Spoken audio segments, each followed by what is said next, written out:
And we are live. Welcome back to Takes by Fans. We got a great show for you today. As always, we are live every single day at noon Eastern. If you want to watch live, head over to takesbyfans.com/watch. If you want to watch but not live, head over to our YouTube channel, Takes by Fans. We post all of our shows and clips of the show there on a daily basis. And if you just want to listen, we are on podcasting apps, Spotify, Apple Podcasts, Google Podcasts, iHeartRadio. So, however you want to watch or listen, we've got you covered multiple ways. Alrighty, folks, today's a big old Tuesday, and it is now officially official. We were hoping it would never become officially official. Maybe next season, at the end of next season, it could become officially official. But the GOAT has spoken, folks. He is retiring. Unfortunate. Man, oh man, the GOAT is exiting the NFL, folks. Tom Brady officially announcing his retirement. Adam Schefter, obviously that whole thing. Tom Brady, no, I'm truly taking it. I'm taking it slow. I don't know what I'm doing yet. And then 3 days later? Yeah, okay, I'm retired. Okay. So Tom Brady retires, folks. And we were waiting for it to come out of the official GOAT's mouth, his words himself, making sure it is officially official before we give him the tribute show. So that's what we've got on tap for today, folks. Tom Brady tribute. We'll be having the GOAT discussion and why he is the GOAT. And then there's two clips I want to watch. Tom Brady being clutch. What is Tom Brady's biggest signature throw? Because when we think of other quarterbacks like Aaron Rodgers, he's got big time signature throws that he made himself. But does Tom Brady have that signature big time throw, or just a good play overall that was wide open, that he just delivered the ball, something like that? So we've got some 10-minute highlight clip of Tom Brady being clutch in clutch scenarios, and we'll see, does Tom Brady deserve credit for an all-time great throw that was almost impossible to make, like an Eli Manning Super Bowl throw that kind of got him twice? In Aaron Rodgers' big-time fourth-quarter comeback throw that we've seen time again, the Hail Marys, all that. Does Tom Brady have a throw?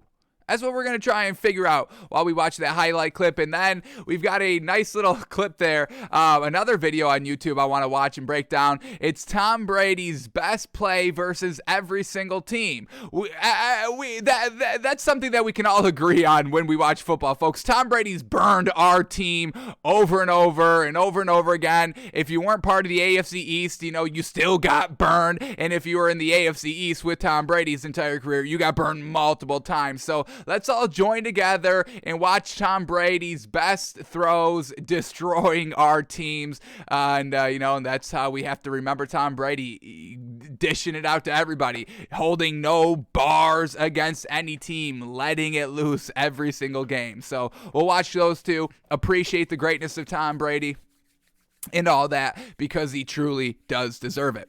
So that's what we've got today on the show, but let's start here with the NBA. Let's get that out of the way.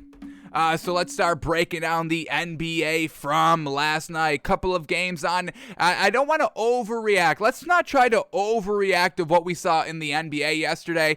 Some teams that we've been high on let us down, but that's just kind of the natural flow of the NBA. There's tons of games, 82 games. No team ever goes undefeated or even close to undefeated. We understand that.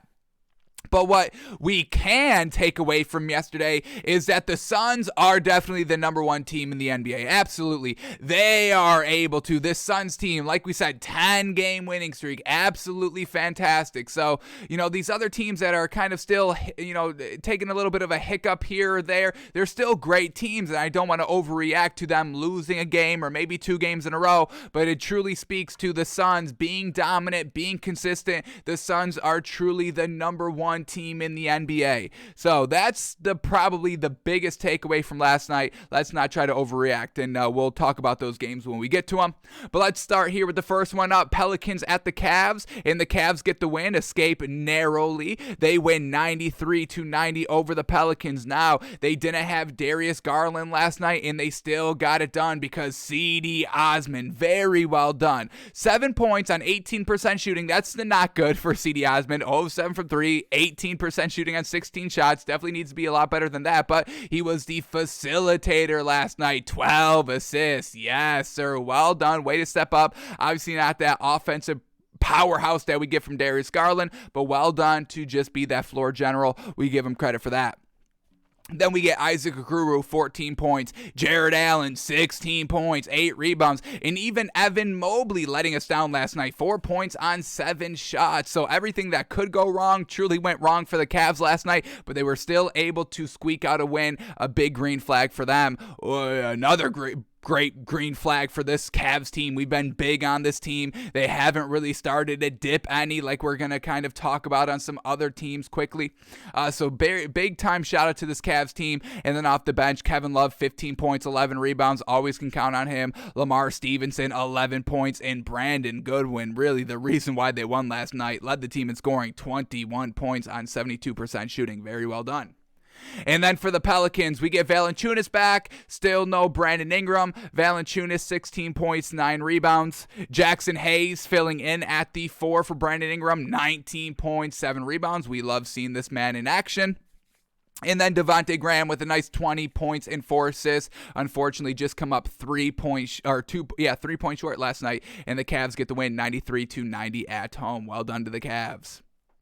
Alrighty, here we go. Next game, Clippers at the Pacers, and this is kind of, let's not overreact to this Clippers team. It is unfortunate that we just started to kind of, get big on this Clippers team, started to call them pups, comparing them to the dogs of the Heat, and then we just upgraded them yesterday on the show from the pup stage to the adolescent dog phase, folks, but they let us down a little bit. Now, we'll give them a little bit of the benefit of the doubt here. We're not going to overreact to this Clippers team losing, but we don't want this to kind of make a habit of it. You can't lose to the Pacers. That's always going to be inexcusable. No team should ever be losing to the Pacers. But Clippers, they still kept it relatively close. They lose 122-116.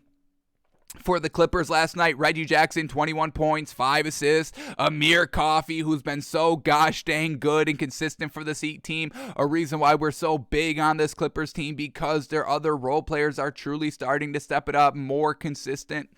So Amir Coffey last night, 27 points, led the team in scoring, 4 assists, 5 rebounds. Serge Ibaka playing the 5 in the starting lineup, 14 points, 11 rebounds. And then Terrence Mann letting us down a little bit, 6 points on 42% shooting. And Marcus Morris letting us down as well in the starting lineup, 9 points on 28% shooting. Solid bench contribution from Nicholas Batum, 13 points, we'll take it. And Luke Kennard also 13 points, 6 rebounds.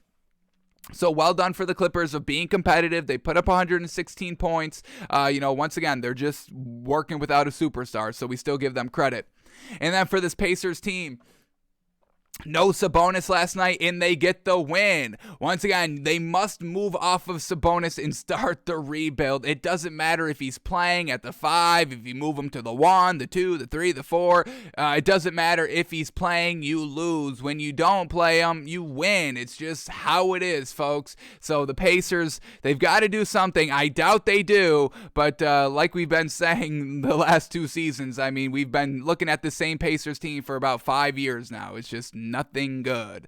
So Isaiah Jackson filling in at the 5 for Sabonis, 26 points, 10 rebounds. Very well done. That's definitely Sabonis-esque. Justin Holiday, 13 points. Karis LeVert at the 1, 17 points, 9 assists, 7 rebounds. And then this big old bench contribution from Terry Taylor, 15 points, 8 rebounds. Dwayne Washington Jr., folks, 16 points, 4 assists, 4 rebounds. And then Lance Stevenson, yes sir, 10 points, 4 assists, 3 rebounds, and only 12 minutes of play off the bench. So Pacers finally get right. They win a game here, 122-116 over the Clippers. Alrighty, another team. Let's not overreact to them losing last night. Grizzlies at the 76ers. We thought the Grizzlies -4 was a great bet. We took it last night. We endorsed it last night. There was no Joel Embiid, and the 76ers still win. What the heck is up with that? They win in overtime, 122-119 over the 76ers. And big time respect, big time shout out to Tyrese Maxey, who truly got it done in overtime. Really was the reason why they won this game. Got it done at the end of regulation, driving to the bucket, making big-time contested layups. Same thing in overtime, and truly wins the game for the 76ers. So we're big on Tyrese Maxey. Once again, you don't need Ben Simmons here. You can trade him. We've been big advocates of Tyrese Maxey the entire year, and last night, no Joel Embiid. He takes it upon himself to get it done in the clutch. So big-time respect and big-time shout-out to the man. 33 points, 8 assists, fantastic. We get Seth Curry letting us down, 9 points on 26% shooting, 1 of 8 from the 3. And then Andre Drummond filling in for Joel Embiid at the 5. What a performance, 16 points, 23 rebounds. Definitely Joel Embiid-esque last night. And then Tobias Harris, knowing that he has to step it up as well. Points need to come from somewhere. Joel Embiid is their main offensive producer for this team. And Tobias Harris, not just 31 points, 5 assists, 5 rebounds as well. So this was huge, great performance by the 76ers without your main guy, and they still all rise to the occasion against a really good Grizzlies team. Top 4 in the Western Conference, number 3 seed in the Western Conference. I mean, big time respect to that. So huge respect needs to go to the 76ers team from last night. All right, and then for the Grizzlies, a little disappointed in them, little disappointed that they lost this game with no Joel Embiid, but overall, it still was a little competitive. They brought it into overtime. Some nice clutchness by John Morant that we're seeing. So let's not overreact. Teams lose. Teams lose against good teams that probably they shouldn't lose to, all that. It's the natural NBA season. But once again, the main takeaway is the Suns are the best team because we're not really getting that by them. They are the outlier. I don't want to knock teams for losing games, but we do have to kind of celebrate the teams that aren't losing, a game here, a game there, because it's an 82-game season. You're going to lose games. So, for the Grizzlies last night, John Morant, 37 points, 5 assists, 5 rebounds. We get Desmond Bane, 34 points, 7 rebounds, and Jaren Jackson Jr., 18 points and 7 rebounds. I was a little disappointed in Steven Adams. We know he's not an offensive big, but with no Joel Embiid, I would, let's go down a little bit, down low a little bit. Let's kind of eat up the paint a little bit. I know this Grizzlies team, they love the 3. They've got the shooters for the 3. I understand all that, but, take advantage and know what Joel Embiid. I understand Andre Drummond's down there, and Andre Drummond, OG, 100-round drum on me. Andre Drummond, absolutely.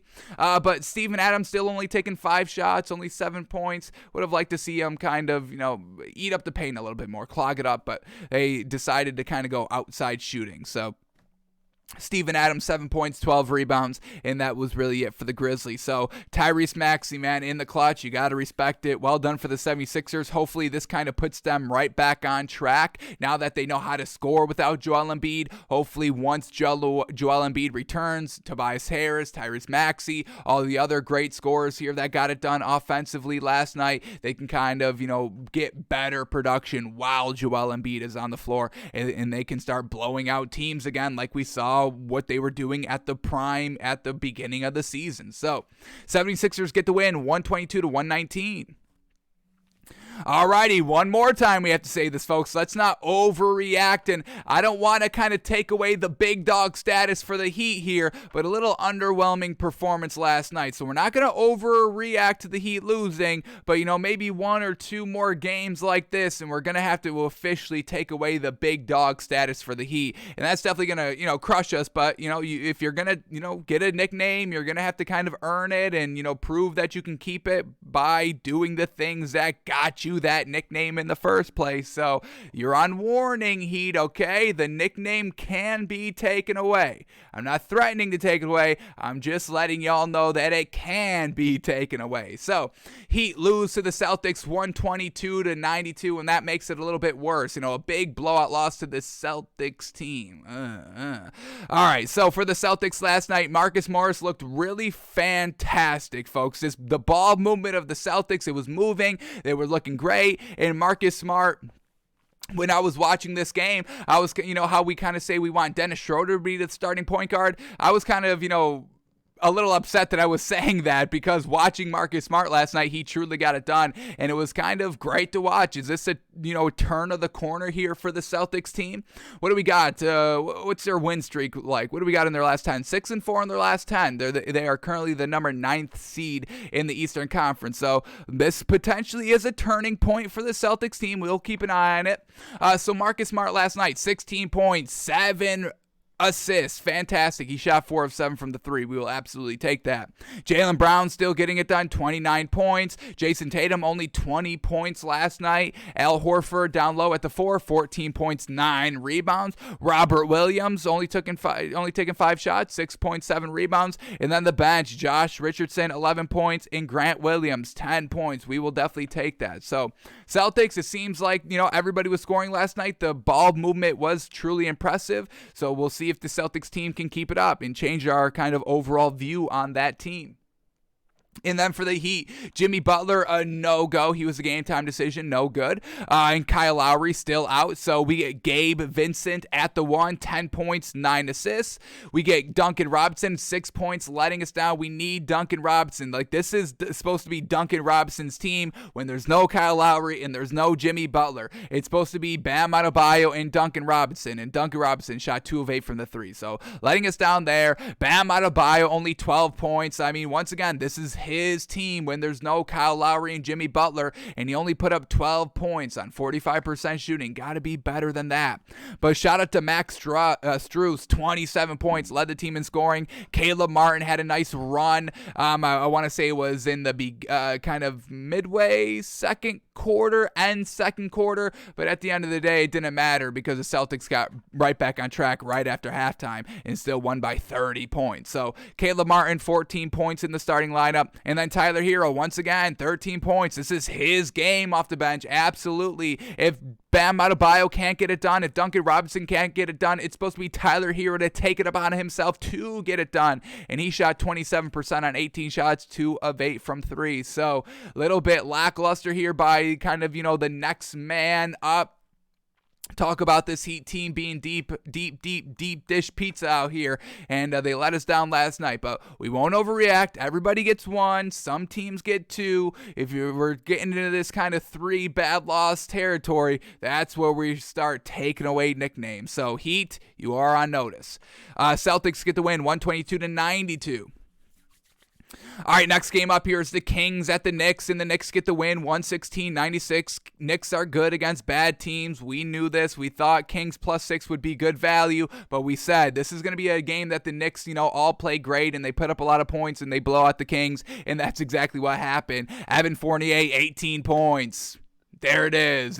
Evan Fournier getting it done. Mitchell Robinson, 9 points, 13 rebounds. Kemba Walker still putting up no points and 1 assist in 16 minutes. Why is this man here? Please get rid of him. No disrespect to Kemba Walker. You had a good college career. You were a little entertaining coming into the league, but you've just never overcame that hump of being consistent while getting wins. So it's unfortunate, but wins are a huge part of sports. I don't know if you are aware, Kemba.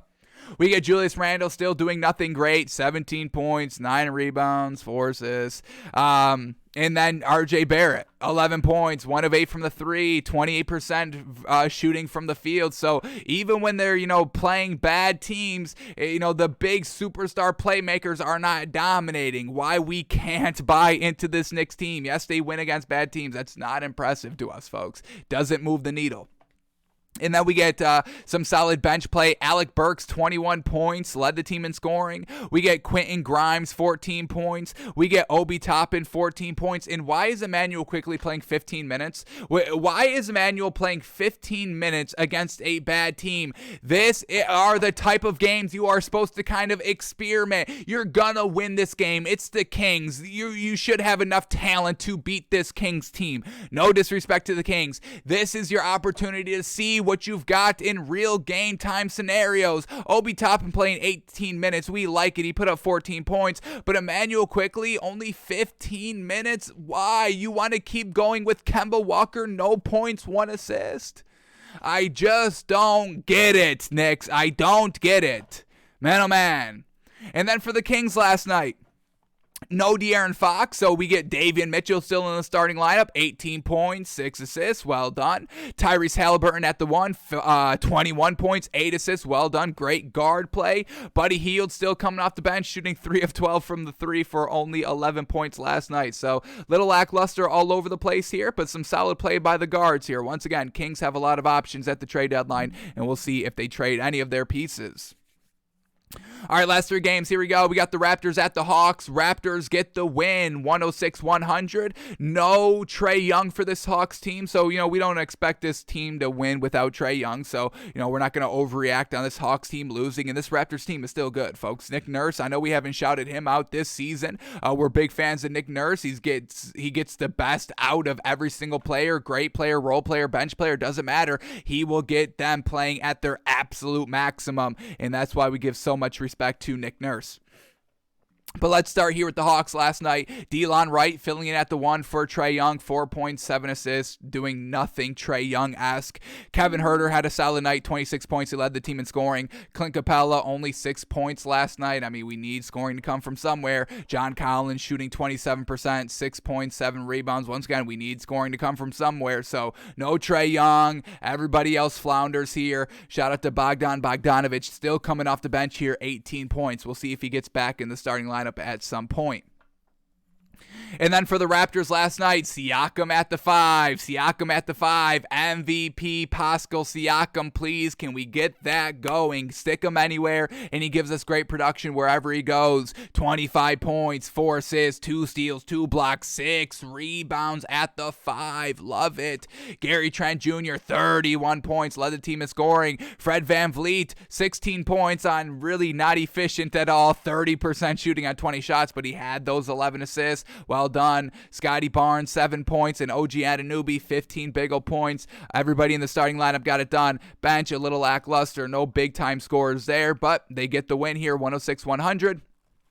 Then we get the Warriors at the Rockets. We bet this game, swallowed some points here, 11 points, and they cover the spread, 122-108. So Steph Curry and the Warriors still good. They're probably the number 2 team in the league. I think it goes Suns 1, Warriors 2, and then for number 3, you can kind of take your pick of 76ers, potentially the Heat when they're at full strength, potentially the Grizzlies here, but the Warriors and the Suns are truly, separating themselves from the other great teams in the league, and that's because of their consistency here. So, for the Warriors, Steph Curry, 40 points, 9 assists. Klay Thompson, 14 points. Andrew Nada, All-Star. Wiggins, 23 points, 2 blocks, 2 steals, 3 assists, 5 rebounds. Will y'all respect the man? Respect the man. Ever since y'all have been dissing him, saying he's not an All-Star starter, he's been going absolutely manic out here, folks. Big-time respect. Putting his money where his mouth is, proving everybody wrong. You got to absolutely love it. And then off the bench, well done to Juan Toscano-Anderson. Haven't called his name in a while. 10 points off the bench in 20 minutes. We will take that. And then for the Rockets, being classic Rockets, Christian Wood, their best player, 24 points, 13 rebounds. That was it. Kevin Porter, 17 points, 11 assists, solid there. But that's all they got. That's not enough to get it done. They lose 122-108. And then the last game of the night, Blazers at the Thunder. And once again, let's not overreact. We still like this Blazers team. We still like Anthony Simons at the 1 instead of Damian Lillard. We still give the green light to trade Damian Lillard, let him go. But they did lose last night, and they looked so awful offensively. I think they put up like 2 points in the entire second half. It was so abysmal to watch, folks, truly. So they lose to the Thunder 98-81, but let's not overreact. Let's take another game, another 2 games here, see if they can get back on track before we overreact on these teams. So Anthony Simons, 8 points on 18% shooting, 2 of 12 from the 3, absolutely abysmal. CJ McCollum had a solid game, 21 points, 7 assists, we'll take it. Even Nurkic didn't really do that great, 14 points, 9 rebounds. We know we can do so much better, 20-plus points a game. And then Norman Powell, 17 points, 5 rebounds, but all that was really coming in the first half. Same thing with McCollum's points, really just coming in the first half. How many points did they officially put up in the second half? What do we got here? 34 points. 34 points, folks. This is so, I mean, listen to the scoring output by quarter. 31 points in the first quarter, well done. Everything was flowing in the first quarter, but then it was absolutely trash besides that. 16 points second quarter, 14 points third quarter, 20 points quarter number 4. And just kind of as an overall baseline, you're kind of shooting for 25 points every single quarter. That's just kind of average-ish scoring. That's based on spread lines, what they put the over and under at, 200, 100 points a game, solid kind of classic ballpark of scoring, and you get that by 25 a quarter. So just well below the average all throughout the game here. It was true. Like, I had to turn it off, folks. It was so abysmal to watch. I couldn't even watch it anymore. I'm like, this is not basketball. I don't know what the hell this is. All right, and then the Thunder, they get the win here. Not buying into the Thunder team. I mean, they didn't look that impressive. It just truly looked like the Blazers were that trash last night. But Luguentz Dort, 18 points once again on 37% shooting. Once again, I can't gauge Dort, folks. I don't think he's good, but I know a lot of y'all like him. But I don't know. Josh Giddey, he's been kind of up and coming here. 14 points, 12 rebounds, 4 assists. No Shai Gilgeous-Alexander last night, and the Blazers still lose. Once again, real bad taste, but it's only one game by the Blazers, so we're not trying to overreact. And then Darius Bazley coming off the bench with a nice 15 points. But Thunder get the win 98-81. Alrighty, that is all the NBA from last night. Let's see if we can make a little bit of money here tonight in the NBA, and hopefully we don't get caught off by surprise. I mean, we really thought we liked, the Heat +6. I mean, that Heat game rose from +4 when we talked about it, all the way to Heat +6 once Jimmy Butler was officially out. So we thought that was better value. And then we took the Grizzlies -4, and once again, they couldn't get it done in overtime. So we thought we had great value last night, got kind of, suckered, punched by a kind of a crazy night overall in the NBA. And once again, we get this. That's what makes betting the NBA a little tricky, because we have these days where it's just not clicking for teams. Once again, you're playing 82 games. It's a way different mindset of betting the NBA compared to the NFL. But, with, no excuses out here. We're trying to get back on track. Absolutely, folks. So here we go. Let's see if we can get back on track a little bit today and make a little bit of money. So here we go. Tons of games on in the NBA tonight. Solid. We got like 6 or 7. So some solid value to choose and pick and comb through. So here we go. First game up, we get the Pelicans at the Pistons. Pelicans on the back-to-back. We're staying away from it. Then we get the Wizards at the Bucks, and Wizards +11, Bucks -11. This Bucks team has done nothing good over the last month, folks. Truly, at full strength, or as close as full strength as you can get, because they're still missing Brook Lopez. But overall, this Bucks team has been super underwhelming. So Wizards getting +11, I think I kind of like it. Maybe the Bucks get back on track and win the game. But overall, folks, they are just we can't bet this Bucks team until they prove otherwise. Honestly, that's kind of how we have to go along betting the Bucks or whoever the Bucks are facing. So let's see these injuries, these ins and outs. Bradley Beal is out, so that is a big out. He's a solid kind of their best player, number 2, however you compare him to Kyle Kuzma. And then for the Bucks, everybody's good to go besides Brook Lopez. He's still out, and George Hill is out as well. But this Bucks team just super underwhelming. I'm going to take the 11 here with the Wizards. I think it's just going to be a little bit too much And once again, the Bucks have to prove themselves. They got blown out by 36 to the Nuggets in their last meeting, folks. I mean, this is nothing to bet on. So we'll take the 11 here with the Wizards, even without Bradley Beal. Kyle Kuzma, can you lead a team? Now's your chance. Take advantage. All right, then we get the Heat at the Raptors. Heat on the back-to-back, definitely not taking that game, especially what we saw from them last night. Jeez. Then we get the Magic at the Bulls. Magic +9, Bulls -9. This Magic team on a 2-game winning streak. Real solid. They're being competitive. Everybody is chipping in of getting great performances, starters, bench, all that. So if we're getting 9 here, folks, I think I love it. So for the Magic, Etuan Moore is a game time decision. And for the Bulls, we get Javonte Green, game time decision. And everybody else, as usual suspects, out. Lonzo Ball, Derek Jones Jr., and Alex Caruso all out here. So this Bulls team has been real solid here the last couple of games, being a lot more competitive than I thought they would be. But this Magic team, folks, they're turning a corner, and I think we're going to get right on the ground floor of betting this team while they kind of take off over the next kind of 2 weeks, hitting some spreads. I think betting the Magic now is where the value is at. We get 9 with them. I'm going to take those 9 points. Yes, sir. All right, next game up here, we get the Nuggets at the Timberwolves. Nuggets +4.5, Timberwolves -4.5 here. For the Nuggets, Jokic is a game-time decision. DeMarcus Cousins is a game-time decision. And this, Jokic is truly the glue that's holding this team together by, strings. And then for the Timberwolves, we get Patrick Beverley, game-time decision, and D'Angelo Russell, game-time decision. So too many kind of question marks here. We'll stay away from this one. Maybe bet it a little bit closer to game time when we know who's actually in or out. But we'll stay away from this one for now.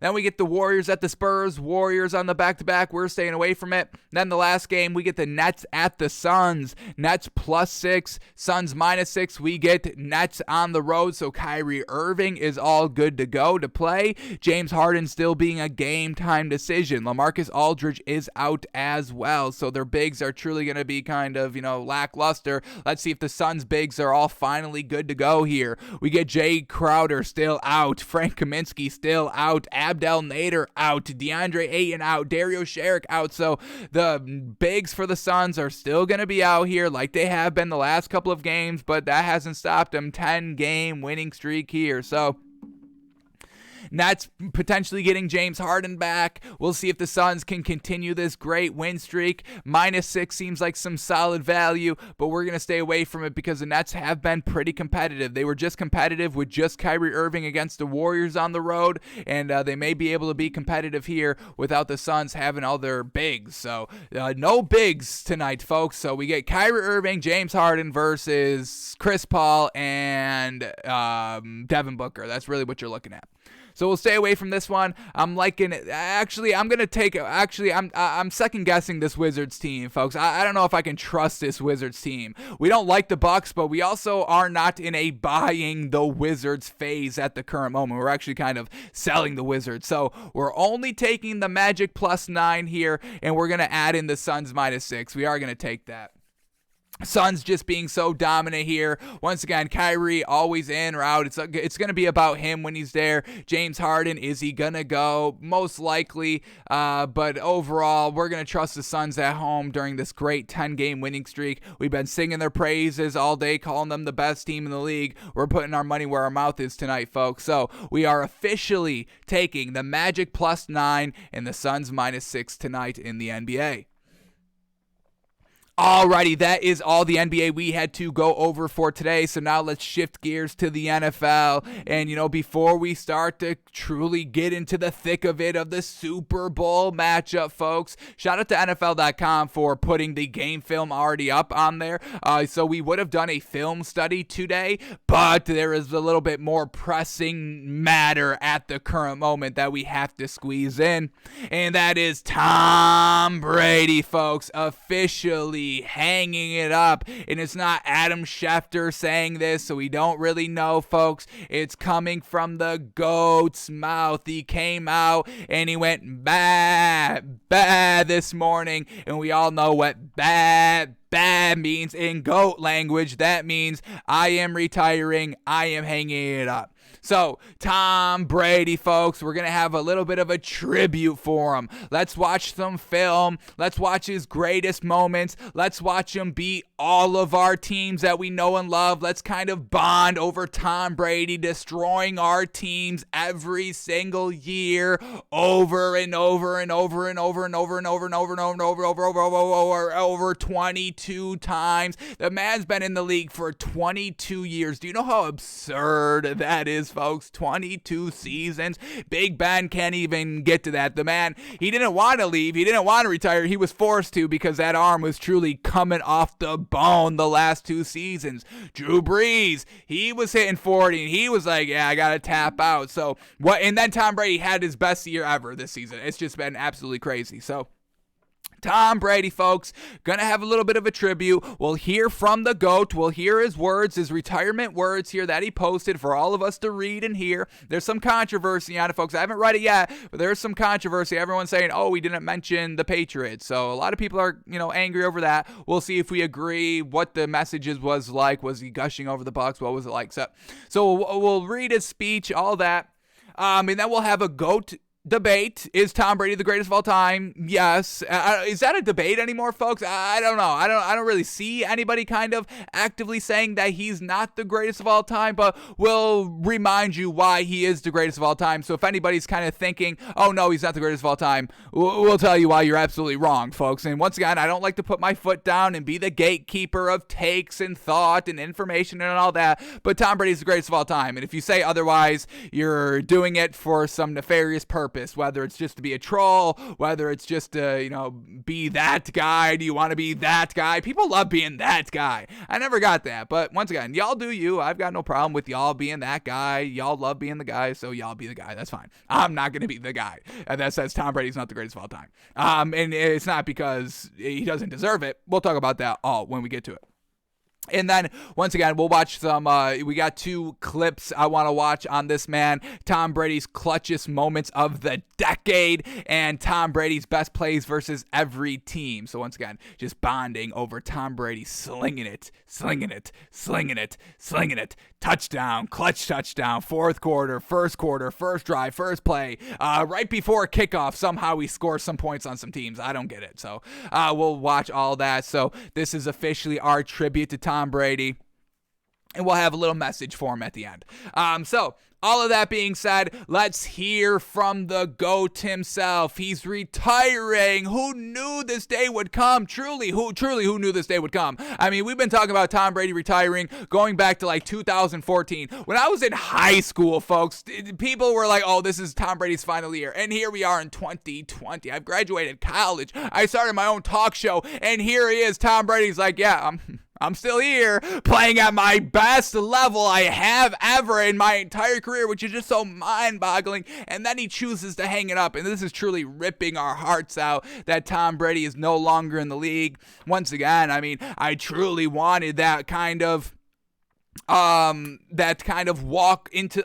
off into the sunset season, that kind of farewell tour season, letting us know right from the get-go, hey, this is my last season, going through training camp with his last season, every single week being it his last week 1, his last week 2, his last week 3, last time facing this team, officially all that where everybody knows, but he doesn't give us that. And once again, I'm a little upset at Tom Brady. And, I'm going to be a little disappointed in him because we had to suffer through Big Ben one more year. We all knew this was Big Ben's farewell tour, even though he didn't say anything until like week 11. We saw him last year, folks. I knew Big Ben was going to retire because I saw him last season, week 10. By the time week 10 last season, I knew this man's retiring. It's evident. I see it. And then he came back one more year, and everyone was like a little surprised, like, oh, Big Ben. That was like a big story. I never got that. Oh, Big Ben's retiring this year. Yeah, I should have retired last year. I had to endure garbage quarterback play for Big Ben. And maybe that's what Tom Brady was kind of trying to avoid. I don't want to be seen as Big Ben. I don't want to go out limping. I don't want to go out broken like Drew Brees. Truly unfortunate with Drew Brees. And I don't want to go out ugly as heck, like even kind of Peyton Manning. Yes, he won a Super Bowl, but that man was looking ugly, folks. That arm was noodle. That was kind of like the OG noodle arm, Peyton Manning in Denver. And then the new noodle is Big Ben, and that noodle was way worse than Peyton Manning's noodle arm. So Tom Brady, I guess we do respect him and give him credit for going out on top. Once again, statistically his best season ever. And we're going to break down the stats, folks, so don't worry. They're fantastic. And once again, just so gosh dang good. So 22 years. 22 years of great stats. How crazy is that, folks? So all that being said, Tom Brady, let's hear from the GOAT himself. So he takes to Instagram and he posts this picture of him pointing with a big old smirk on his face in a Tampa Bay uniform. So why people are kind of upset, Tom Brady posting Bucks pictures. But Tom Brady already kind of had a sign-off, a send-off to the Patriots when he left the first time. So is he going to kind of rehash that all? So let's get into the actual words by this man to see what this man has to say. All these words are from the GOAT's mouth himself, written down. You can view it. It's on his Instagram. I think he posted it on Twitter as well. So here we go. This is what Tom Brady has to say, folks. Quote, I've always believed the sport of football is an all-in proposition. If 100% competitive commitment isn't there, you won't succeed, and success is what I love so much about our game. There's a physical, mental, and emotional challenge every single day that has allowed me to maximize my highest potential, and I have tried my very best these past 22 years. Oh my God, just reading that number is absolutely crazy. These past 22 years, there are no shortcuts to success on the field or in life. Hey, Aaron Rodgers, why don't you kind of take note of Tom Brady? I know it's a little bit too late for Aaron Rodgers' overall career because he's aging out of this league as well, but there it is. There are no shortcuts to success. Aaron Rodgers and Aaron Rodgers fans and Packers fans always mind-boggled at the end of the year. Aaron Rodgers is the best quarterback of all time, but we're not in the Super Bowl. Why don't we have more than one ring? I don't know 100% of what Aaron Rodgers does, but seeing what Tom Brady goes through, I'm kind of assuming Aaron Rodgers doesn't put in as much work as Tom Brady. You get in what you get in what you put in. You put out what you put in, whatever that saying is. Tom Brady's saying it right here, and this is only paragraph 1, folks, so truly buckle up on what this man's got to, this man is preaching out here, folks. Listen up. Oh my goodness. Sorry, so here we go. Let's go to the next paragraph. Let's not try to diss Aaron Rodgers too much. We'll save that for when we get to the GOAT debate. But, whenever I'm saying here, just apply whatever message Tom Brady's saying to Aaron Rodgers, and, you'll probably see, Aaron Rodgers doesn't do that. That's why Tom Brady's been to 10 Super Bowls and Aaron Rodgers has only been to 1. But let's not knock him too much. We're here to praise Tom Brady. All right, here we go. Paragraph number 2. Quote, this is difficult for me to write, but here it goes. I am not going to make that competitive commitment anymore. I have loved my NFL career, and now it is time to focus my time and energy on other things that require my attention, like family. Black. Who cares about family, folks? Family's forever. You only get 22 years in the NFL, okay? Take the 22 years. 23 years, Tom? 23 years? Give us one more year, Tom, please. I'm still holding on to one more year, Thomas. Damn you. All right, here we go. Back to it. Paragraph number 3, quote, I've done a lot of reflecting the past week and have asked myself difficult questions, and I am so proud of what we have achieved. My teammates, coaches, fellow competitors, Aaron Rodgers, I love what you've accomplished. Only 1 ring. That makes my greatest of all time argument so much better. So my teams, coaches, fellow competitors, and fans deserve 100% of me. But right now, it's best I leave the field of play to the next generation of dedicated and committed athletes. And man, oh man, yeah, Tom Brady may be right here. He just saw what Joe Burrow has done. And he's like, sheesh, am I going to be able to beat that man in a Super Bowl? I probably can, but man, oh man, he's probably going to be even better next season. Yeah, let me kind of go out a little bit on top. I just won a ring last season, best statistical year this year. Yeah, and Justin Herbert, man, oh man, if Joe Burrow doesn't make the Super Bowl, maybe Justin Herbert doesn't. It's still all that. So truly, we are in good hands. Tom Brady leaving the league in truly great hands out here. So I guess I can respect Tom Brady for that. He's leaving behind some greatness that he has kind of helped mold. I mean, we see the work that Tom Brady has put in. That's always out there. The man in the arena, we're hearing all the quotes. So these young kids, these young quarterbacks that are, truly working their way up, currently in high school, going to college, knowing Tom Brady, they are going to know what it takes here. So Tom Brady, got to give that man, even more credit for how he's truly influencing the game, setting the bar so gosh dang high. So if you want to be the greatest of all time, it's going to take a lot of work because the bar is set so high by Tom Brady. If it was just Aaron Rodgers, if Aaron Rodgers was, quote, the greatest of all time, the bar would be one Super Bowl. No kid's got to put in extra time for one Super Bowl. They're like, oh, I can get to one Super Bowl. Come on, I don't need to, go to what is it called? Hypothermic chamber, whatever it is. The cold, you're cold. I don't need to watch my diet. I can do this. I can do the Michael Jordan of eating a steak and smoking cigars and playing baseball. I'll be fine. Nothing like that. Truly got to commit 22 years of trying to be the greatest of all time. All right, here we go. Next paragraph up. To my Bucks teammates, the past 2 years, I love you guys and have loved going to battle with you. You have dug so deep to challenge yourself, and it inspired me to wake up every day and give you my best. I am always here for you guys and want to see you continue to push yourself to be your best. I couldn't be happier with what we accomplished together. Yeah, ring. That will do it. Absolutely. Here we go, continuing on. To all the Bucks fans, thank you. I didn't know what to expect when I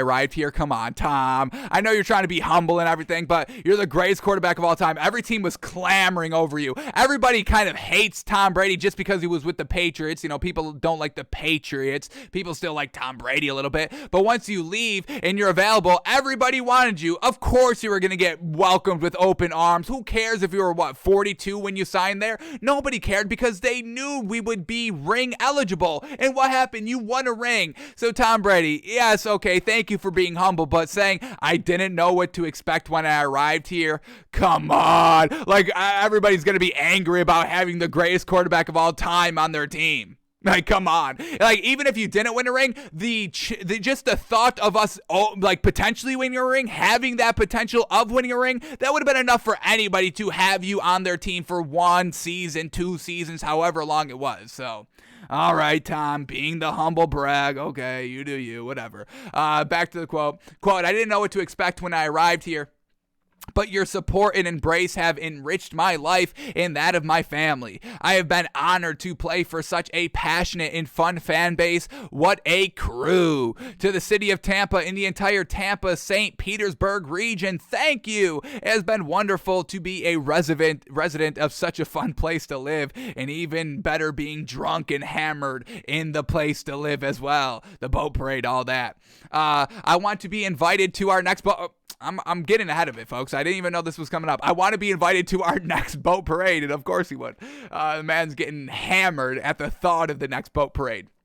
To the Glazer family, thank you for taking a chance on me and supporting me. I know I was demanding at times, but you provided everything we needed to win, and our ownership was everything a player could ask for. To Jason Litch, thank you for your daily support and friendship. I will never forget it. I had never been through free agency, and I had some trepidation about how we could achieve success. Your leadership gave me confidence, and I will always be grateful. To my head coach, Bruce Arians, thank you for putting up with me. Your firm leadership and guidance were ideal. Firm leadership and guidance. Firm leadership and guidance. Those words right there should be exactly what you're looking for. The 5 remaining NFL teams that are still looking for a head coach. Leadership and guidance. Just because it's Tom Brady, you can still lead and guide him. What coaches can do that? Only the great ones. So don't get any coach that's not great.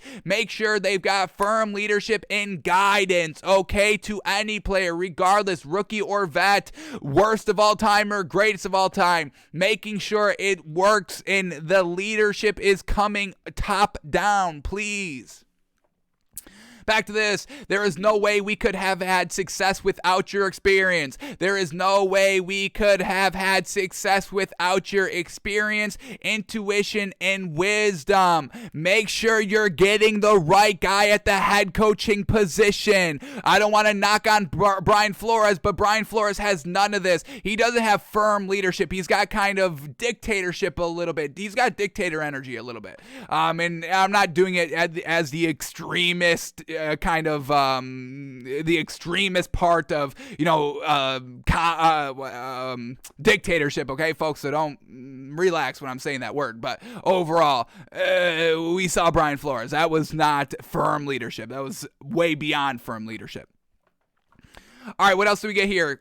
To all the Bucks coaches, my sincere thanks for all the hard work, dedication, and discipline that goes into creating a winning team. I have learned so much from all of you and will value the relationships we have. To every single Bucks staffer and employee, thank you. Each of you is critically important, and I was greeted with a smile every day. That means so much to me. Your work is made up of long hours and hard tasks, but please know I see each and every one of you. Thank you so much. To Alex Guerrero, sheesh, thank you. I can never have made every Sunday without you. It's that simple. Your dedication to your craft and our friendship and brotherhood are immeasurable. We have an unbreakable bond, and I love you. To Don Yee and Steve Dubin, thank you. You have been with me every step of the way since I left the University of Michigan and before I entered the league. What a journey it's been, and I couldn't do it without you. To my parents, an entire family, an extended family of countless friends, I love you and thank you for your never-ending support and love.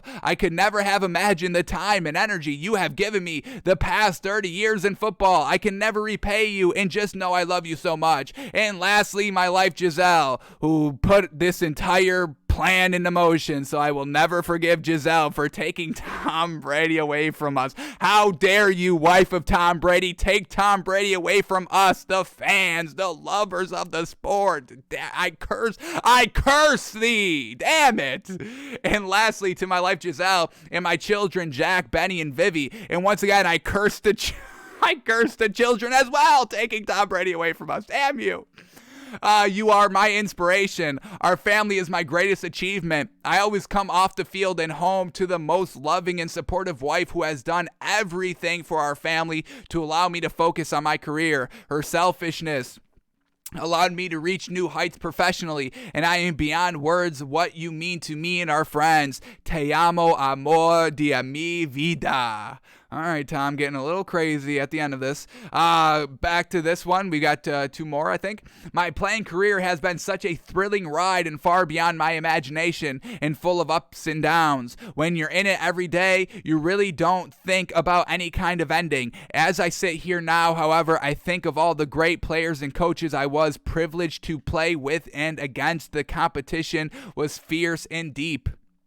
Just how we like it, truly that. He wants the smoke. He was never kind of trying to take the easy way out of it. He wanted to beat the best to be the best, and he beat the best to be the best, absolutely.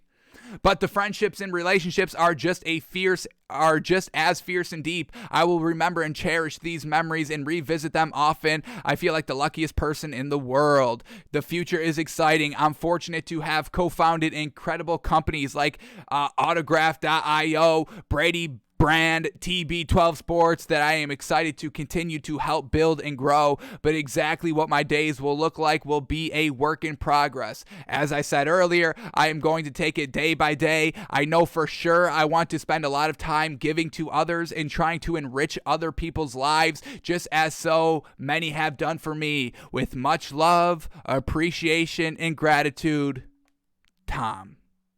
Man, oh man.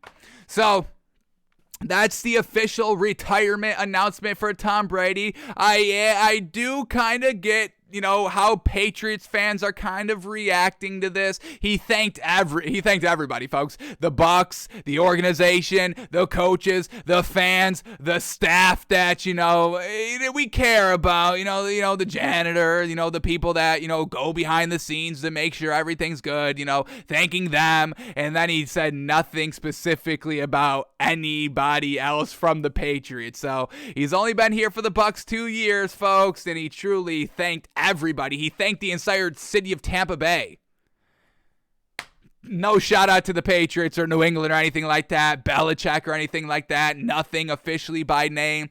So I do get, why people would be a little upset, with the Patriots and Bill Belichick. Obviously, Bill Belichick doesn't need the recognition. I'm sure Bill Belichick is not crying over Tom Brady not, mentioning him by name here. But I think, Bill Belichick would be like, oh, that's interesting. That's probably what he would say. He'd be like, that's interesting. Bill Belichick's wife comes in. Hey, you see Tom? He retired. You see the announcement? And Bill Belichick scanning through it.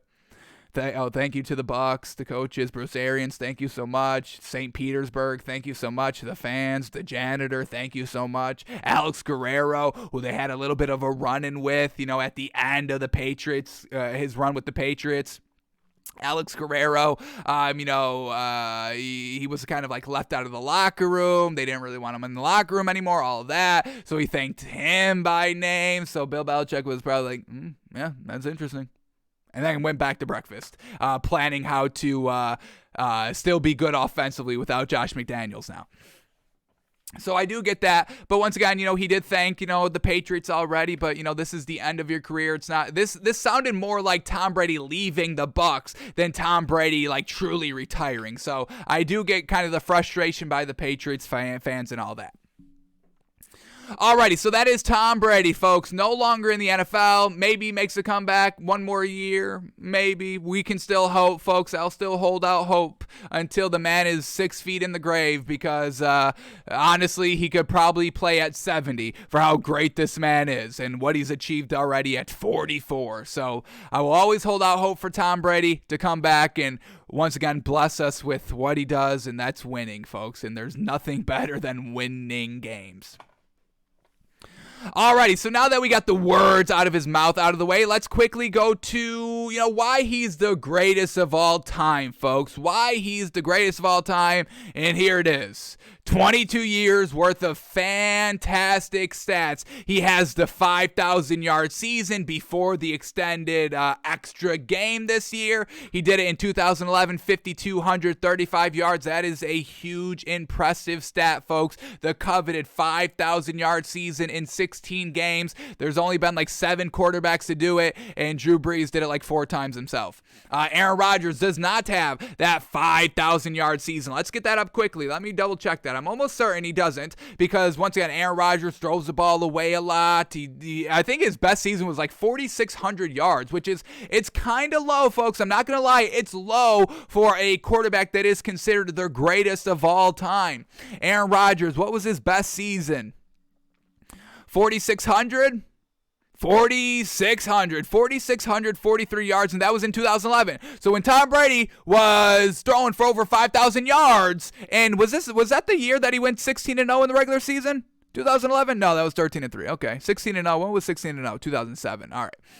But yeah, Aaron Rodgers, never that 5,000-yard season. Even in the new 17-game era, he still only put up 4,100. So Aaron Rodgers, the yards are not as good as Tom Brady. And I would say overall for their course of their entire career, Aaron Rodgers had better wide receivers than Tom Brady did. Aaron Rodgers has kind of the better ball placement overall. We know how great Aaron Rodgers' arm is. That's why he's truly kind of tossed in the greatest of all time argument. It's not wins. It's not clutch wins or anything like that, big Super Bowl wins. It's really what he does with his arm, folks, and that's fantastic. And that's why we are going to watch kind of this highlight tape of Tom Brady being clutch for over a decade to see if he has like a big time signature throw like we know Aaron Rodgers has.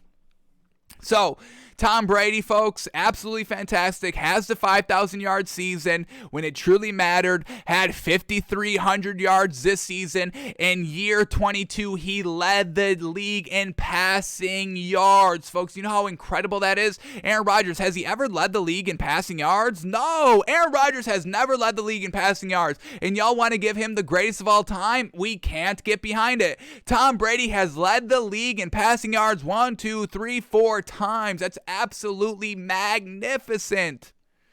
And then the completion percentage, folks, always flawless. He's a career 64% completion percentage in 22 years. You know how crazy that is? What was his best year completion percentage-wise? 68%. He led the league that year, 2007, 16-0 season. That was with Randy Moss, folks. Once again, you give him weapons, he has his best year ever, 2007. He only had 2 years with Randy Moss, folks. I think only 2 years, maybe only like a year and a half, or maybe even 1 year at all. But 2007, Randy Moss, 16-0 year, lose the Super Bowl. Truly unfortunate. But 68% completion percentage. That was his best in his entire career, and it led the league that year. 4,800 yards, led the league in yards that year. 50 touchdowns, led the league in touchdowns that year. 8 interceptions. So everybody that says, Aaron Rodgers, oh, he's the only one that doesn't, throws, single-digit interceptions, all that. Tom Brady, 50 touchdowns, 8 interceptions, 2007. What's up, folks? So whatever argument you use for Aaron Rodgers, Tom Brady has like 3 of that, whatever you use. So absolutely fantastic career here by Tom Brady. Aaron Rodgers is definitely kind of, who's in the debate. And I would also say that, Joe Montana is in that debate as well. Y'all love Joe Montana. The man was playing in the 80s, folks, and I'm not knocking old school players, but, and this is, how, my belief, folks, and I don't think I'll ever waver on it. And the only way I know I will ever waver on this is, in 20 years from now. So hopefully the show is still going and y'all are still watching in 20 years and we'll revisit it. But as time progresses, athleticism gets better.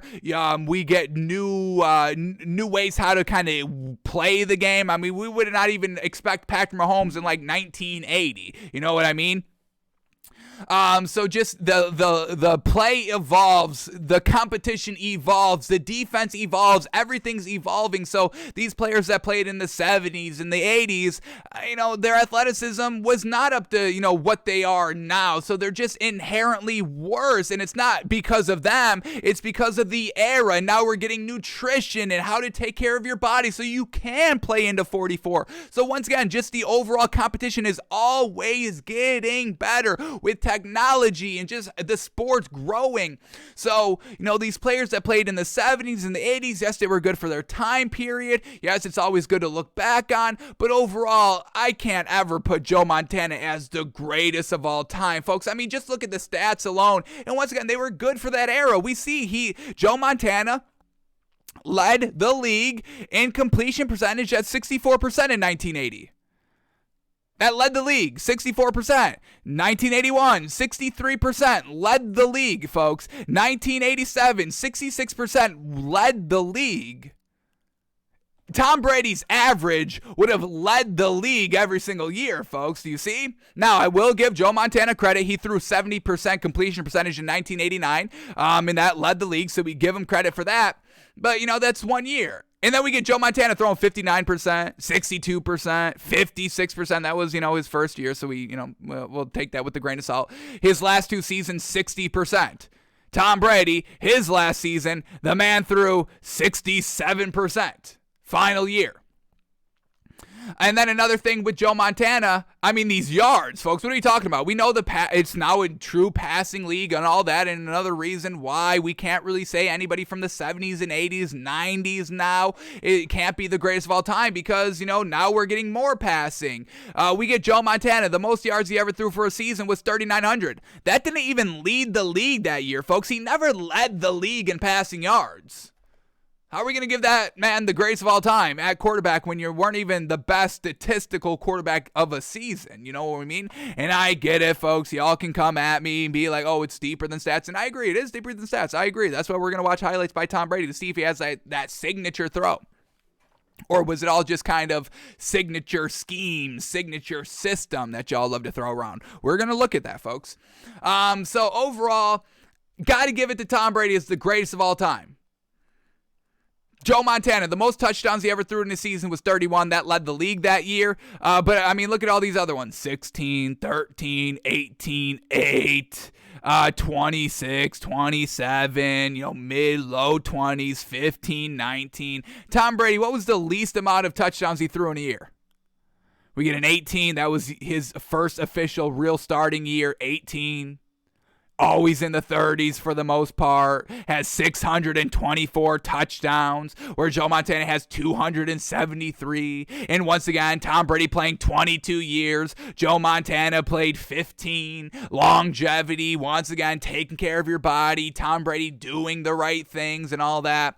I gotta say, you gotta give it to Tom Brady as the greatest of all time. I would probably put Drew Brees at number 2 at the current moment. And really, the only thing that is separating Drew Brees from being number 1 is the rings. You got to have more than one ring, folks. I can't take one ring as the greatest of all time. One ring is kind of average-ish. And I know not everybody gets a ring, and, for the most part, one ring is not average. There's more people without rings than with the ring. But when we're going greatest of all time, folks, I feel like y'all don't put enough stake into that actual title. Greatest of all time. All time, the greatest, the best, the number 1, regardless of time period, regardless of when they played, they are the greatest of all time. I can't just take one ring. Nick Foles has one ring, folks. Nick Foles has one ring, and he can't even be good in the regular season. The man literally cannot save his job for being good in the regular season. We saw that with the Bears last season. Couldn't get it going, and now he's third string. He literally had the opportunity to be a starting quarterback in the regular season, and he floundered the job to Mitch Trubisky. That's a player with one ring. 2 rings is something special. Aaron Rodgers can't get 2 rings. Drew Brees couldn't get 2 rings, folks. 2 rings is hard. 1 ring, it's good. It's impressive. Obviously, 1 ring is always impressive, folks. But when we're going to that next step of who's the greatest of all time, I gotta see more than 1 ring, and that truly holds back Drew Brees. And that definitely increases Joe Montana. And the man had 4 rings. He went 4 for 4 in the Super Bowls. That's absolutely a great accomplishment and truly speaks to him being kind of in the conversation of greatest of all time. I definitely give that to Joe Montana. But why we can't give Drew Brees number 1 is because of the only 1 ring. The yards are there. The stats are there. Yes, sir. These are fantastic stats. Multiple 5,000-yard seasons is the biggest green flag on this man's resume for why he should be the greatest of all time. Led the league in passing 1, 2, 3, 4, 5, 6, 7 times. Led the league in completion percentage 1, 2, 3, 4, 5, 6 times. 74% completion percentage in back-to-back seasons. 70% completion percentage in like 7 seasons, folks. It's absolutely magnificent by Drew Brees, but only getting to 1 Super Bowl is his biggest knock. And, at the end of his career, getting a little bit hosed in the playoffs by that call. The Minneapolis Miracle with Stephon Diggs, fantastic, loses the game for the Saints. And then the no-call pass interference that they created a new reviewable rule for the following year.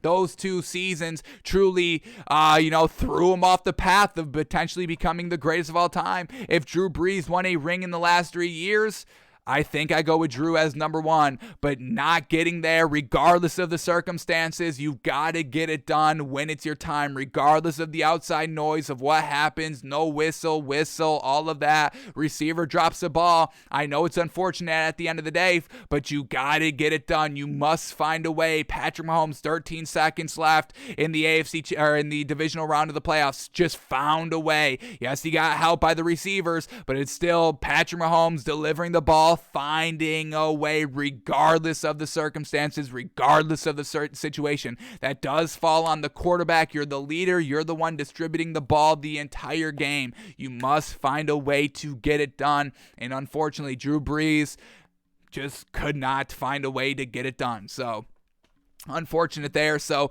we do officially crown Tom Brady the greatest of all time, and now we have to watch for these new young bloods emerging. Joe Burrow potentially could be it. I mean, if he wins the ring this season, the man's off to a great start. Obviously, he has to finish out a career, and it's got to be great. We're not going to be handing out greats of all time, in year 5 for Joe Burrow. We were close of handing out the greatest of all time to Patrick Mahomes in like year 7, but now since he lost, just last week, he's taking a a little bit of a hit. Now it's going to take even more for Patrick Mahomes to overcome that. So there are some players that can overtake Tom Brady. And once again, in 20 years, when maybe kind of, we get something else, I don't know what kind of the future of the NFL is going to look like and what's going to be kind of, what's going to be kind of the next groundbreaking, fantastic way to play the game, like Patrick Mahomes, who's going to be kind of the next Patrick Mahomes and what's going to make him, Patrick Mahomes-esque, what's going to kind of separate him from the rest of the group. That's yet to be seen. But, in 20 years, 30 years, when we're, once again reevaluating greatest of all time, we'll see if our stance still stays the same of, hey, every single, year after year, getting better, we're getting better talent, and we'll see if anybody can catch Tom Brady, who is currently the number one greatest quarterback of all time, folks. So that's the GOAT debate right there, folks. Tom Brady. Bad Tom Brady. Yes, sir. Alrighty, now let's see. Tom Brady, we know he's clutch. He's got the rings. He's got the big-time plays. But let's go to this YouTube video right here and watch Tom Brady clutch moments of the decade. And we're just going to be watching for that big-time throw. I'm not talking about a play that's wide open or a great job by the receivers or a dink and dunk that went big. I want to see a kind of, 25, 30-plus yard in-air throw where Tom Brady puts it so on the mother-loving money that it's absolutely stupid. Like it looks fake. Like it looks like it's simulated. It looks like it's precision. It's absolute precise to the 20,000th decimal place of where he put the ball. So we're going to look for that iconic, legendary, career-defining throw, and we'll see if we want it obviously in the clutch. I don't care that he did it week 1, 2012 against the Browns when they were still trash. I don't care about that. I want big-time, fourth quarter, clutch, season, career-defining throw by Tom Brady. Does he have any? I don't know if any immediately come to my mind. When I talk about Aaron Rodgers, I just see all these Hail Marys and these championship game throws that he was slinging them on the sideline to Devontae Adams. Absolutely perfect. Those all come to mind. But when I think of Tom Brady, I just think of consistency, great leader, and getting to the game just kind of a little bit like kind of soldier-like, just getting the work done. It's always efficient. This isn't to knock Tom Brady, but it's just kind of like machine-like. It's just like, yep, that was fantastic. That was great. That's what you should have done right there. Does he have that big-time wow throw? So let's see if we can find that here. We got 10 minutes of clutchness by Tom Brady. Let's see what we get here. First one up is a game against the Green Bay Packers, and it's just, I don't know if we can show this one. This is a tight end, and it's not Rob Gronkowski. It's the one that kind of got convicted of a little bit of murder, Aaron Hernandez. And once again, this is on the goal line, and this is just, it's a good throw, but, it's a simple out route to a tight end who shakes off a tackler. So it's still a good throw. It's clutch. It's in the fourth quarter, down 3 points against, potentially the greatest of all time, Aaron Rodgers, and he gets it done. Here we go against the Dallas Cowboys in the end zone. Is he going to Hernandez again? Oh my God. Oh my goodness. I think this is censored on YouTube with Hernandez out here. But, down 3 points with 23 seconds left. Tom Brady throws an absolute strike in the back of the end zone, and that's absolutely fantastic. Once again, this is fantastic. This is great, but I want something a little bit more, a little bit better, a bigger time throw. And Aaron Rodgers, one of Aaron Rodgers' greatest throws, but Tom Brady doing it. That we get against the Dolphins here, right on the goal line. 3 minutes left. They're up 3. This ices the game. Tom Brady, QB sneak. One of the most deadly QB sneaks that there is in NFL history. A little bit of an extra reason why Tom Brady's the greatest of all time. You need 1 yard? Tom Brady will go get you that 1 yard. And here we are. Here we are against the Ravens. I kind of wish that they put actually, if these were playoffs or not. I don't think this is the playoffs. But start of the fourth quarter, Tom Brady needs 1 yard. Down 4 against the Ravens. QB sneak. Touchdown. Taking the lead, start of the fourth quarter. Tom Brady will get you that 1 yard clutch. Does Aaron Rodgers even have 1 4th and 1 down conversion for a first down? I don't even know if Aaron Rodgers has ever attempted a QB sneak. So shout out to Tom Brady for that.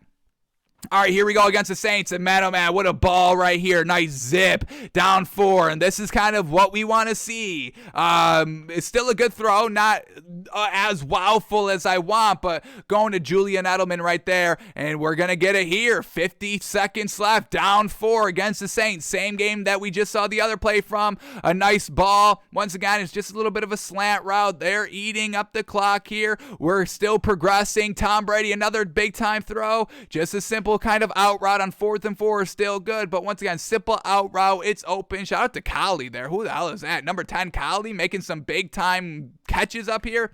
Tom Brady spiking and clocking the ball. 10 seconds left, down 4 from the 18-yard line. He's taking the shot. This is kind of what I mean. Yes, look at this ball. Woo! Tom Brady, and how he worked the field absolutely magnificently. And we all know 2-minute drill Tom Brady. It's one of the best in the league. Absolutely. Another huge green flag on this man's resume of why he's the greatest of all time.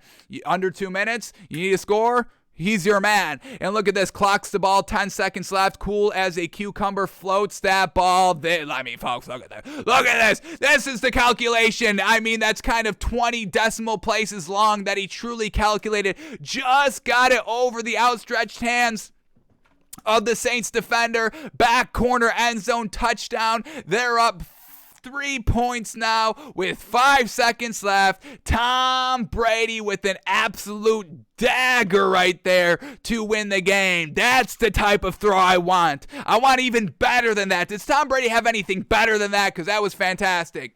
Here we go against the Broncos. Start of the 4th quarter. That's all Julian Edelman. That man's a Hall of Famer. Can't wait to have that discussion again. Vote that man into the Hall of Fame, please, on how clutch he's been in the playoffs. All right, they're down 12 here. I don't really care about this play. Let's see if we can get anything kind of playoff-esque, Super Bowl-esque here. Let's kind of skip around a little bit. What do we got here against the Chargers? A nice 2-point lead. Strike over the middle of the field. Edelman breaks it all the way. Fantastic. Edelman, Hall of Famer.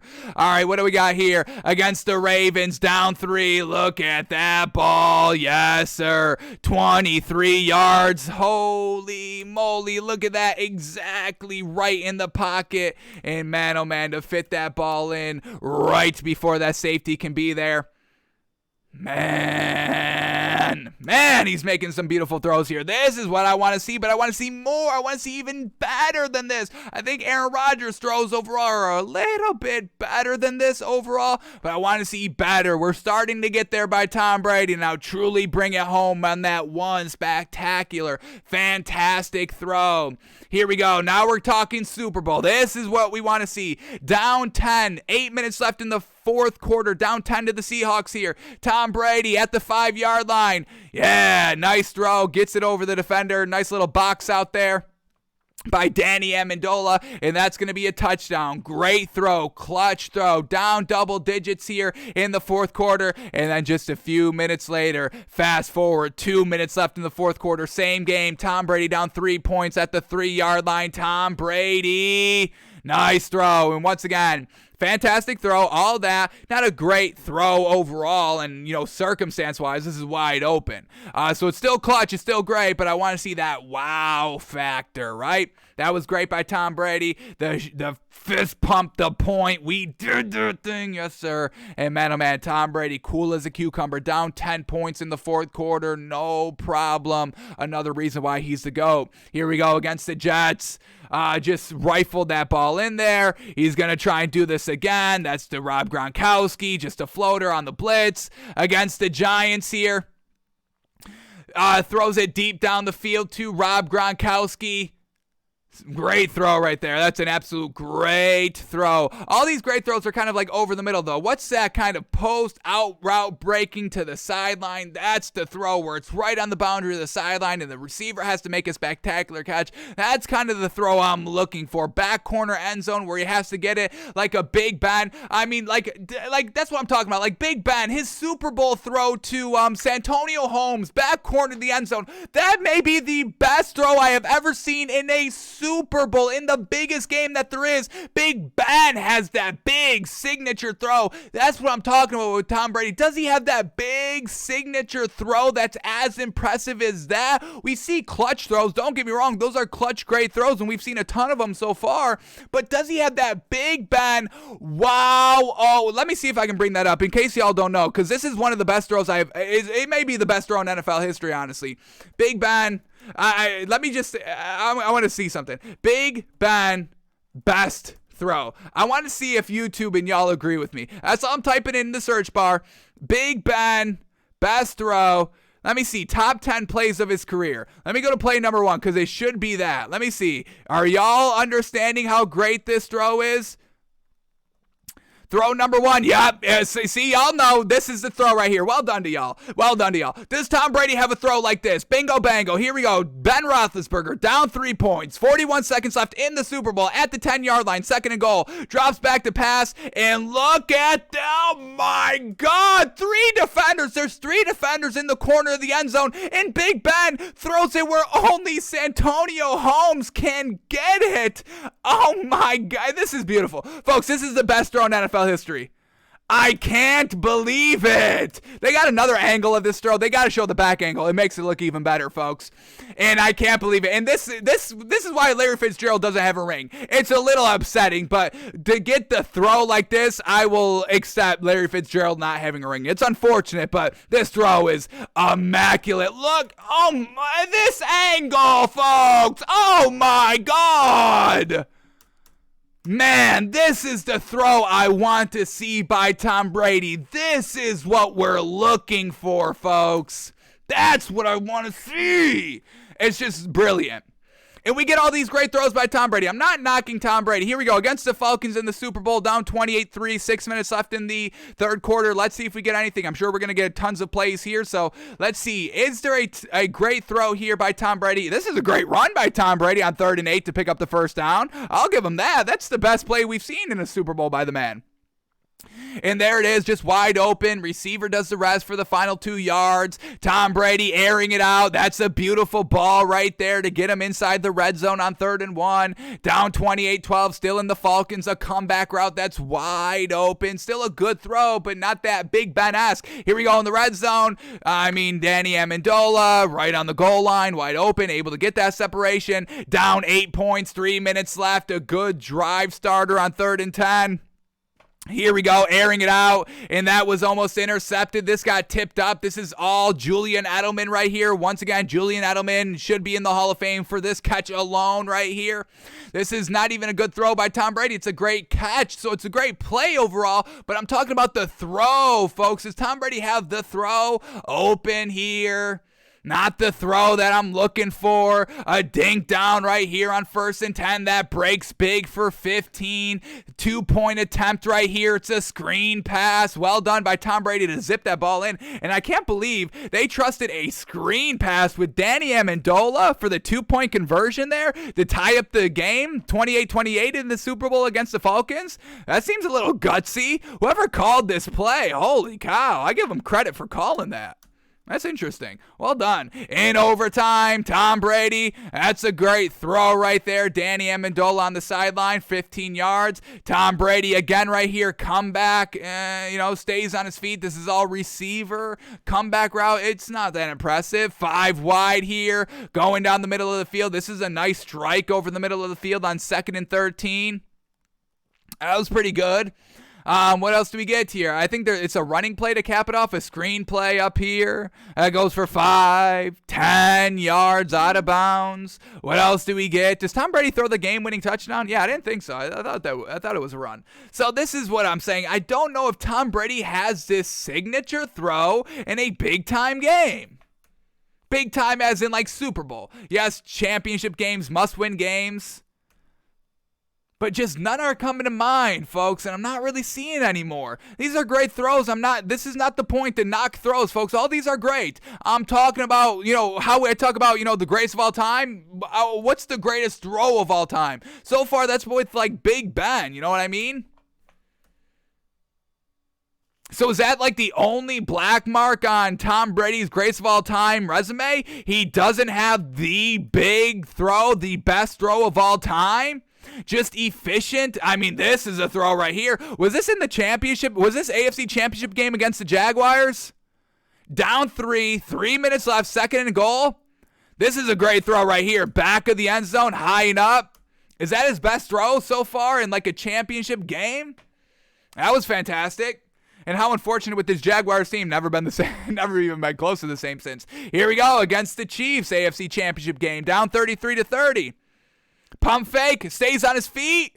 Decides to take off and run with it. Once again, is Tom Brady's rushes in big games better than his throws overall? I don't know, folks. I think it's interesting. All right, here we go. Tied 40. 50 seconds left in overtime.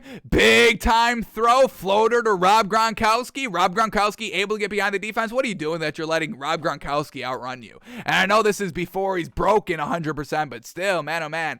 Fantastic there by Tom Brady. It's still a great throw. I'm not knocking the throw. Nice floater. But is it as good as Big Ben's absolutely precise as hell throw? This one should have went to both players. This one just found its way. All right, let's finish up here against this Chiefs team again. Great throw right there on 3rd and 8. I mean, this could potentially be one right here against the Chiefs. I believe this is AFC Championship game again against the Chiefs, and this is probably his best right here. I mean, how far he had to put that out in front of the defender for a one-handed grab on 3rd and 8, down 4 points, 6 minutes left in the fourth quarter. That could have been the throw. Not as good as Big Ben's, but that could have been his throw. Tom Brady here. Boom, another solid throw. A little behind. 3rd and 5 here. Down 4, minute left. Throwing the floater. Rob Gronkowski. This is underthrown. It's just Rob Gronkowski making a great play. Once again, over the middle of the field in overtime, Julian Edelman, Hall of Famer, get that man in there, clutch. 3rd and 10 at the 45-yard line, sling over the middle, decently open. So, all right, and then in the Rams in the Super Bowl, what do we get here? Anything good? Dink down to Julian Edelman, Hall of Famer, get that man in there, please. Vote that man in, clutch. Here we go, 8 minutes left, tie 3, dink down. We get him going deep. Okay, this is the throw. This is his throw right here, folks. Tom Brady, Rob Gronkowski, triple covered, and Tom Brady puts it absolutely right on the money for the 5-yard line. That's Tom Brady's Big Ben moment throw right there. That's his best throw. So, that's the only black mark on his greatest of all time resume, honestly, is that he does not have a great signature throw. And that's, why we say that Aaron Rodgers potentially is like the greatest thrower of the football of all time. But talking about greatest of all time, it's more than just throwing the football. It's the leadership. It's the winning. It's obviously making the right throws. It's being efficient. It's making sure you win the game over everything else. And that's what truly separates Tom Brady from all these other quarterbacks in the greatest of all time category, conversation and all that. It's getting it done, winning games, being the leader, being consistent, being reliable, working with any weapon that there is. Great weapon. Randy Moss, make him work. Julian Edelman, slot receiver. Danny Amendola, slot receiver. Rob Gronkowski, tight end. Murderer Aaron Hernandez. Doesn't matter. And then just all the other kind of garbage receivers that he's been playing with his entire career because he hasn't had the big name. He had Randy Moss 2 years. So it's more than just throwing the football, folks, and that's what truly encapsulates Tom Brady as the greatest of all time. He takes it all. Everything that goes into playing football and being good and consistent, he's really the greatest at all of that. And you put that together, and that's 10 Super Bowls with 7 wins and 7 rings. So, greatest of all time. All right, we're going to end it there, folks. Maybe we'll watch this on some other time. Tom Brady's best play against every single team. We can all kind of, celebrate Tom Brady a little bit together while he's actively destroying our team. We'll save that for tomorrow's show. But we got the bulk of his, enshrinement video that we wanted to get out there. So Tom Brady, man, honestly, man, oh man, thank you. Honestly, Tom Brady, I know you don't know me, I get it, but man, oh man, watching you play, truly an inspiration. Why I love the game. You set the bar so high. I love it. It's been a pleasure talking about you for the last two years since we've been doing the show, but it's been an absolute privilege to watch you. And I know I grew up a Dolphins fan, and you were beating our ass year in and year out. And when I was in high school, middle school, watching you and talking football with my friends, and everyone's like, oh, I hate Tom Brady, I just hate Tom Brady. I never felt that. You were actively beating us and holding us back from winning, but I always respected the hell out of you, man. Absolutely the greatest of all time. You are the embodiment of everything that I love about sports, the competition aspect, making sure that you're good to go, making sure that you are outworking everybody. Everything about you, Tom Brady, is truly if I can put down what I love about the game, all I have to write is TB12. You are the embodiment of everything I love about the game, about competition in general. And man, oh man, 22 years it's truly not enough, man. I truly wish you would hang around one more year. Give me the farewell tour. I know I'm being selfish. You don't know me. I don't care about the wife and the kids at home. I just want it for me, myself. So, man, oh man, Tom Brady, an honor to watch you. And man, oh man, what you've done for the game, what you've done for the sport, it's going to be everlasting, truly.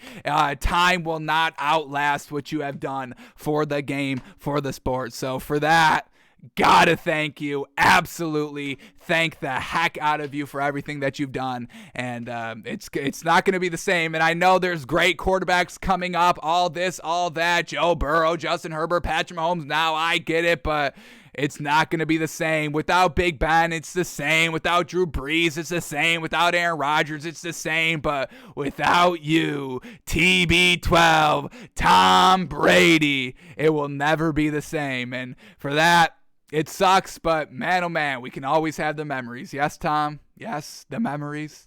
Alrighty, Tom. Absolutely. Tip of the cap. Big time respect. Thank you. Thank you. Thank you. Alrighty, folks, that is going to do it for us today. Thanks for tuning in. Thanks for watching. Thanks for listening. We're back live tomorrow, noon Eastern. We got film to talk about. There's other quarterbacks in the league that aren't retiring, that are trying to win a Super Bowl. Get on there, Tom Brady. So we're breaking down film studies tomorrow. Hopefully we'll have it wrapped up by Thursday. We're not kind of sticking to our regular schedule here. It is just kind of working out that way because Tom Brady, retiring. But we're watching film on which team which team's going to win. Well, we're watching film is the main point of that tomorrow, folks. Film studies of the AFC and NFC Championship game coming up tomorrow, folks. Alrighty, folks, we are out of here. Have a great one. Pay your respects to Tom Brady, please, any way you can. And we will see you tomorrow, folks.